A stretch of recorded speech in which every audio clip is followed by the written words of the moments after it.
Michel Garotté est avec nous, journaliste et essayiste. Il est également rédacteur en chef du site d'information drzz.info. Éluard disait « Je suis né pour te connaître, pour te nommer Liberté ». Et Jean-Louis, qu'en dit-il?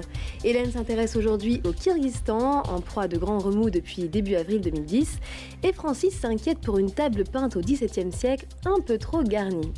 À consommer sans modération en revanche, le dernier album de Gilbert Chelambron qu'il vient nous présenter. Mais pour le moment, laissons les journalistes se dépatouiller ensemble. Bonjour Paul. Bonjour Laurence.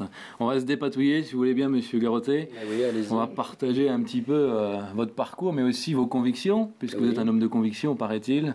Nous allons voir ça dans un instant. Alors, un journaliste et essayiste engagé. Mais alors ce qui est intéressant c'est que vos convictions ont évolué, ont beaucoup changé depuis votre naissance jusqu'à aujourd'hui puisque vous êtes né plutôt dans un contexte, vos parents étaient athées, même on peut dire anti-catholiques, anti-cléricaux. Anti-religieux, anti-chrétiens, ouais. Voilà, tout ce qui appartenait au monde religieux, ça les barbait plus qu'autre chose.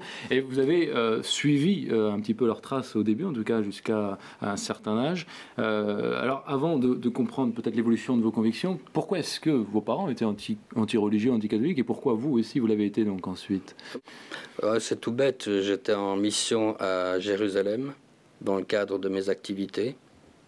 Les journalistes déjà à l'époque. Oui. Et pour faire court, quand je suis rentré dans la chambre d'hôtel, qui était au je ne sais combien de étage, c'était assez haut, les rideaux étaient fermés. J'ai tiré les rideaux, j'ai vu Jérusalem, j'ai vu ces quartiers construits avec les pierres de taille de la carrière de Jérusalem, et ne me demandez pas pourquoi je suis passé de l'athéisme à ce qu'on appelle la foi. C'est-à-dire que même vous ne l'expliquez pas? Ah non.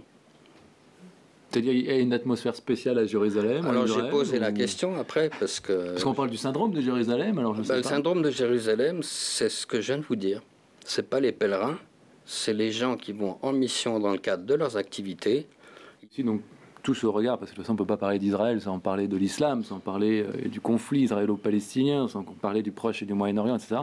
Quel est votre regard, justement, sur la montée de l'islam? Ou c'est quelque chose que vous êtes inquiet, vous dénoncez? Est-ce que vous parlez d'islamisation de l'Occident? Bon, c'est un peu plus complexe que ça. Moi, j'ai toujours un peu peur des slogans. D'un côté, il y a une réalité, c'est qu'il y a à peu près autant de Mahométans que de chrétiens sur Terre actuellement. 1,3 milliard. Bien. Moi, je croise des Mahométans là où je vis. Une des premières personnes que je croise quand je sors de chez moi est une Marocaine. Elle s'appelle Habiba. Un des premiers que je croise dans la rue quand je vais au bureau, c'est un Turc. Ok, voilà. Ça, c'est la relation de personne humaine à personne humaine. En revanche, l'islam politique, l'islam conquérant, de toute évidence, n'est pas toujours très compatible avec ce que moi j'appelle la société libre de culture judéo-chrétienne, au sens culturel du terme. Qu'on soit agnostique ou athée, ça ne change rien. C'est une société qui est devenue libre, mais qui ne l'a pas été pendant longtemps, qui n'a pas été avec le national-socialisme, qui n'a pas été avec le communisme, et qui ne le sera pas avec l'islamisme. Un islam eurocompatible, compatible avec la société libre de culture judéo-chrétienne, c'est bien, un islam réformé.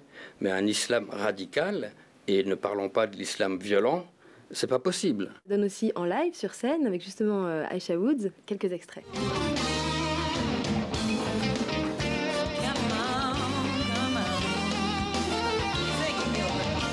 When you come to his presence, lifting up the name of Jesus, and you hear the music playing, and you see the people praise